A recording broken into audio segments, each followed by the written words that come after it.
ভাইটিতে মন মাৰি বহি আছা দেখোন, কি ভাবি আছা নো ইমান?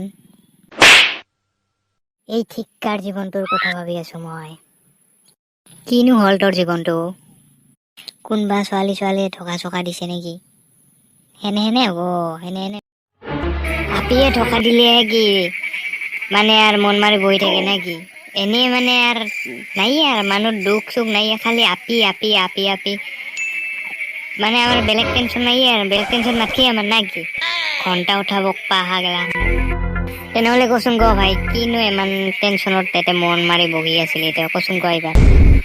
ভাই স্কুলো গেলো, কলেজো পঢ়লো, কিন্তু আজিক লাগি না কিবা এটা ডাঙৰ কাম কৰিব পাৰিলো, না কিবা এটা চাকৰি পালো। ইগলা কথা চিন্তা কৰিয়ে মই ইয়াতে বহি আছিলো, গম পালি? আচ্ছা ভাই, কিন্তু কি করবি, কষ্টটো কৰি আছা না চাকৰি বাকৰিৰ কাৰণে। কষ্ট কৰি থাক, একদিনত নিশ্চয় কিবা এটা পাবি। নাই ভাই, আধা জীৱন স্কুল পঢ়ি কলেজ পঢ়ি সিনকেই আধা লাইফ সিনকেই গেল, আৰু বাকী আৰ একই দিনত ইন্টাৰভিউ কিবা কিনি এগুলা লাইফটো কি হব কবাই নৰো আৰ বেকাৰে যাব নাকি আমাৰ জীবন গিলা।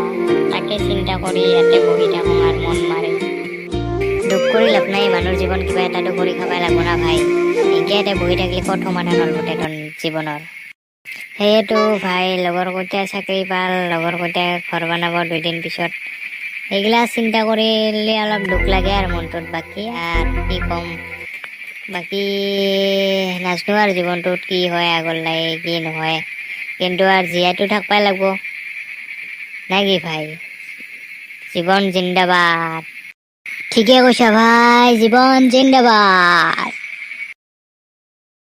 ভাই এথেন ঘৰত যাং যো নাকি? সন্ধ্যা হল আৰু মোৰ গৰু আনবা আছে, নহলে ঘৰত গালি খাই মৰবা লাগব। ঘৰত যাং যো তেনেহলে ঘৰতে যাং যো নাকি? উঠ যাং যো ঘৰতে।